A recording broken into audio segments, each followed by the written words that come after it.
Memang hari perang hingga bacanya. Minimal kita bisa membunuh perekonomian mereka. Siap? Siap? Boykot produk Prancis. Boykot produk Prancis. Bukan dengan cara membeli lalu membuangnya, salah. Bukan dengan membeli lalu menghancurkannya, salah.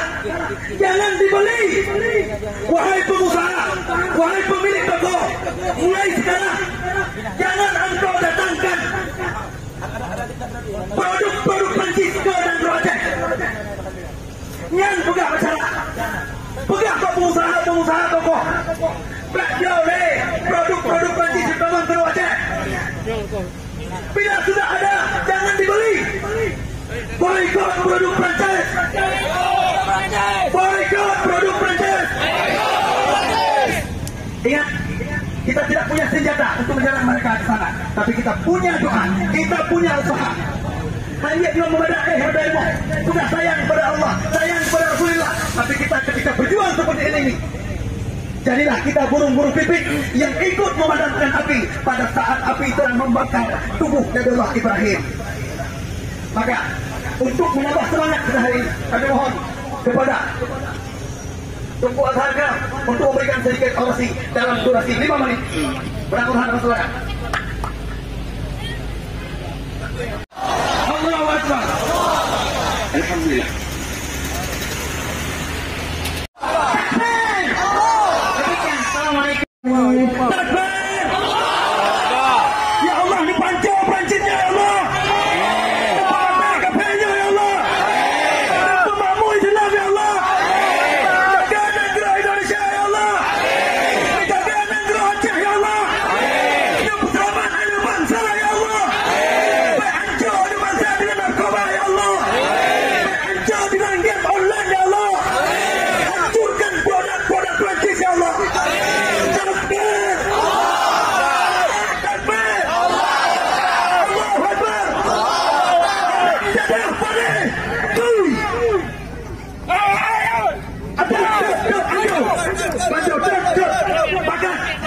Hanya sekian dan demikian kepada anak-anak kami ketika pulang nantinya, jaga lalu lintas supaya tidak ugal-ugalan, jaga keselamatan, jaga ketertiban.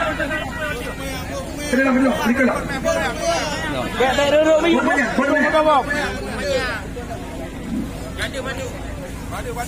Jaga ketertiban, jaga keselamatan, jaga lalu lintas yang baik. Jangan ada yang ugal-ugalan, jangan ada yang mendahului kendaraan lain. Maka kami sebagai penanggung jawab dan koordinator acara aksi pada hari berbahagia ini mengucapkan ribuan terima kasih kepada jajaran Polres Aceh Utara, kepada Satpol PP, kepada Wilayatul Hizbah, dan juga batas seperti inilah terbakar kau. Dan juga kepada seluruh ormas yang telah hadir, kami ucapkan ribuan terima kasih. Wallahul muwaffiq ila aqwamit thariq. Hadanallahu wa yakum ajma'in. Wassalamualaikum warahmatullahi wabarakatuh.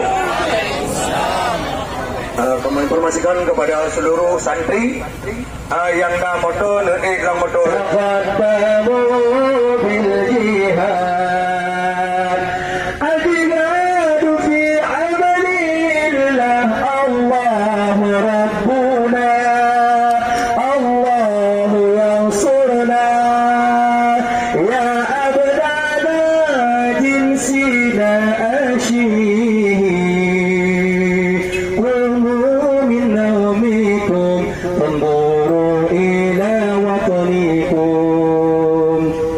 saudara kamu sahabatano dalam Islam Buddha tak berjuang tak bela agama Allah Allah Tuhan getanya Allah yang tolong getanya